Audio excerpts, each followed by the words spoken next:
come here. The likeness in this, I have to talk about that, is uncanny. Your mannerisms, your voice, everything. I know you've got so much praise on this already, but like, how did you do it? Like, I was watching it going, is this AI? Do you know what I mean? What's going on? No, it's definitely not AI.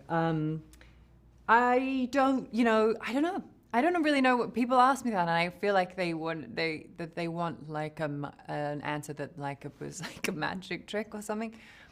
I mean, Tell me it took time. Tell me it took a long the time. honest answer is it took a really long time, and I was really disciplined about it, and I took it very seriously because I think when I said yes to this job, which I said yes very quickly, I mean like immediately, and it was only really when I walked away from Peter Morgan's house and I sort of got halfway down the block and I stood there and thought, oh, what have I done? How on earth do you do this? How? I had no idea.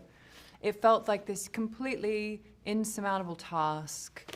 I was firmly stood in the camp of all of humanity who just sort of look up at Diana and think, there is an angel person. How do you become that?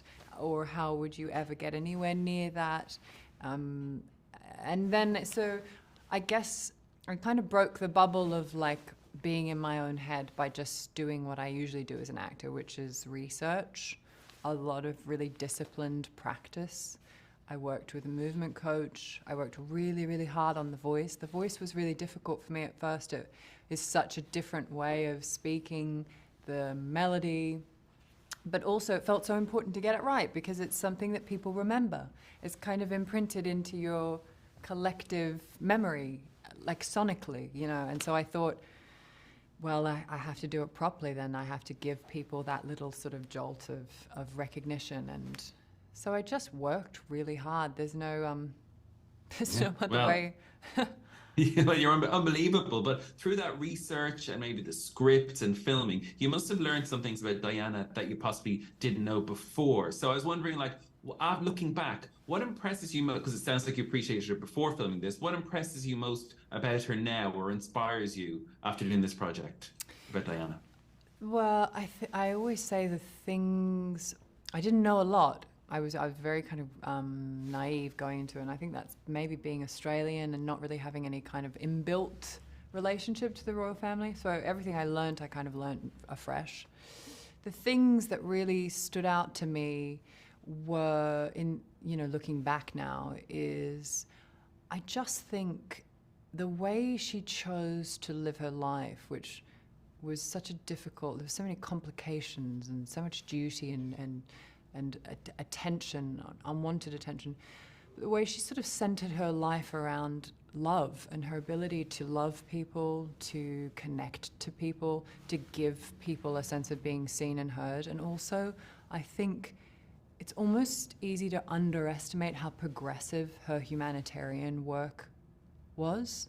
It was game-changing. It took an enormous amount of vulnerability, especially given at times she was standing up and sort of trying to move the needle on issues whilst being the media was sort of trying to attack her for other things, and she would push through that. I just think the courage that would have taken is kind of extraordinary. And that's really what I learned the longer I sort of stayed in that research. And I think that when the world lost her, they lost somebody who was totally unique in their kind of emotional intelligence and fluidity and ability to really, really shine spotlights and make change.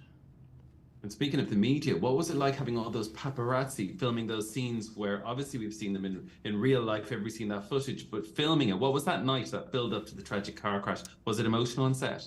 It was very focused on set. The pieces of that, the pieces of those scenes that are about the paparazzi, it was really important to us as the actors and the director that we create a kind of accurate version of that atmosphere, and that's a very aggressive atmosphere.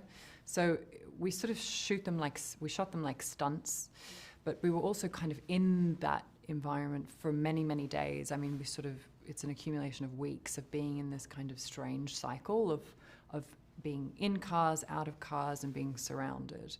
But I have to say, you really only have to be you know, I think the very first sort of piece of that we shot was a piece where the car is stopped around a roundabout and the car is sort of surrounded by the paparazzi. And I think, yeah, we you know, we rolled on it, they shot it, and it's probably, a lot of the times it's really the first take that you're seeing in that episode too, because what happens in your body is it's such an innate fight or flight reaction, and you just feel so deeply trapped that you can't, you know, move away.